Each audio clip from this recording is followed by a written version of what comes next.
Hi, welcome to MindStaq.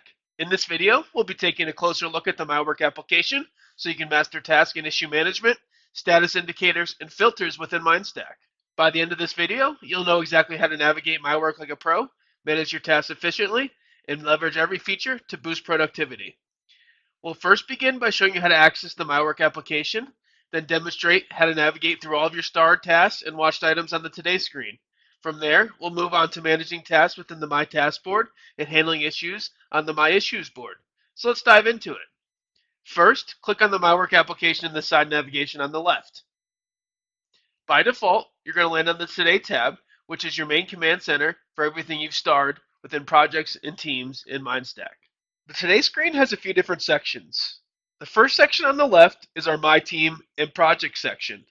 This shows you any tasks that you have starred and own within MindStaq. The first section on the top is your My Team section, and below that are your different projects that you have tasks starred in.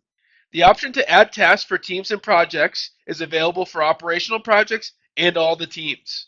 This is enabled from the project settings. So let's look at the Azure Advanced Specialization Certification, and let's look at the last task that is starred on our list here. You can tell a task is starred by a solid star to the left of the task name. Now, if you click on the task name, you'll see a summary panel that pops out that gives you quick information on your task. So the section at the top is your task details. Below that is your messages section. If there's any messages for those tasks, that will appear here, and you can click into them like I just did. If you look into the right-hand side now, at the top you'll see any attachments that are linked to the specific task. And then to-do lists, this is your to-do list items that are specific to this task. Below the to-do list section, we have our dependencies section. This shows you any dependencies that are linked up to this task. And at the bottom, we have our resolution issues. If there's any issues that are related to this task, those will show here as well. So let's go back to the My Team and Project section. So to the right of your task name, you have a status indicator. Red is not started, blue is in progress, and cayenne is completed. To the right of the status indicator, we have our due date. And then to the right of that, we have our progress bar.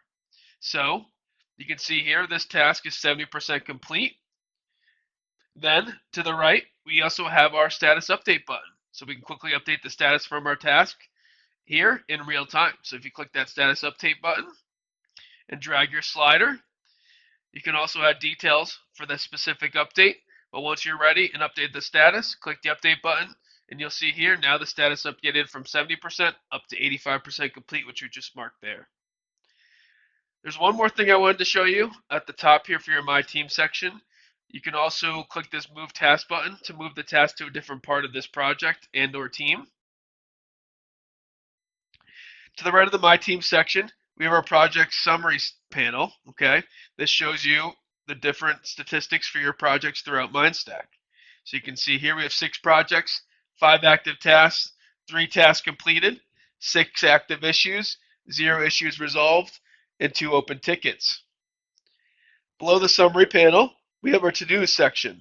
These items are separate from tasks within MindStaq and pertain to routine responsibilities that do not necessarily belong in a project task list. You can easily add a new to-do list item and mark them complete right from this section. So the first to-do list item at the top here, you can see was already marked off as completed. And below that, we have already some to-do list items here. And we have a lot of them, because you can see there's different pages down here below. You can click through the pages by clicking the arrows to see all of your to-do list items. To add a new item, click this text box at the top and type in your to-do list item. Once you're ready to add it, click the plus button to the right, and you'll see our new to-do list item was added to the list here, all the way on page 3. Now you can also reorder your to-do list items by clicking this icon here on the left and dragging it up the list. And like I said before, you can update and mark them off as completed right from this screen here. And lastly, you can delete it also from this screen by clicking the trash can to the right of the to-do list item. Now all the way at the bottom, below the to-do list, we have our Watch Tasks section.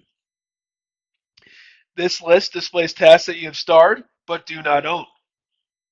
Each item is clickable and directs you to the summary panel for more information on that task, just like I showed you earlier. So if you click on one of the task name, it pops out the summary panel with additional details on that task.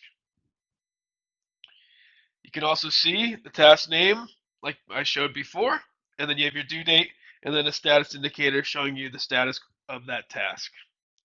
Next, let's look at the My Task screen. To get there, scroll back up to the top and click on My Tasks. Here, you'll see a Kanban board divided up into 4 separate columns: active projects, not started, in progress, and completed. The first column on the left is your active projects.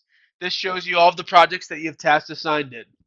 To the right are our not started, in progress, and completed columns. This shows you task cards for each task that is currently assigned to you.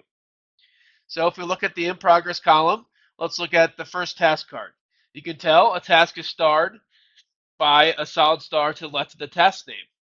Below the task name, we have the project that that task is located in. And below that, we have the due date and a progress bar showing the overall completion percentage for this specific task. If there's any to-do list items for this specific task, those will show here. Now, if you click on a task card, this brings up a task summary panel like we saw earlier, which shows you additional details on that specific task. At the top, you also have your filters. You can filter by this week or a different date. You can click this checkbox to show tasks that are due specifically for this week. And then you can check this to show the overdue tasks or uncheck it to not show the overdue tasks. And lastly, like I said earlier, if a task has specific to-do list items on it, you can see that here by the 2 out of 2 to-dos. If you want to expand on those to show what they are, click this checkbox at the top, and you can see the different to-do list items that you have for that task. You can even check them and uncheck them right from this screen here. Now, let's take a look at the My Issues screen. To get there, click on My Issues at the top. Similar to My Tasks, My Issues has a Kanban board as well, broken down into 4 separate columns. The first column on our left is our Active Projects column, followed by New, In Progress, and Resolve columns. Just like tasks, we have issue cards. Each issue card shows you the issue name and which project that issue is located in. Shows you the due date for that issue, and then at the top right corner of your issue card, it shows you whether it's a risk, issue, and/or blocker. Now on top of the issue indicator, we have our issue tags in the top left corner. If there's any issue tags applied to an issue, those will show on the top left corner of your issue card. If you click on any issue card, it pops out an issue summary panel, just like our task summary panel, which shows you additional information on that specific issue. At the top, you can filter by specific issue tags. So you can filter on this dependency Microsoft issue tag, and those will show you those specific issues with that tag. Now, one last thing I wanted to show you is the Show Close checkbox at the top. If you click on this will pop out an additional column. It'll show you all of your closed issues through all your projects. Now that wraps up our My Work walkthrough. If you want more detail, be sure to read our articles on using My Work efficiently. If you like this, please like, subscribe, and leave your questions below. We'll see you in the next video.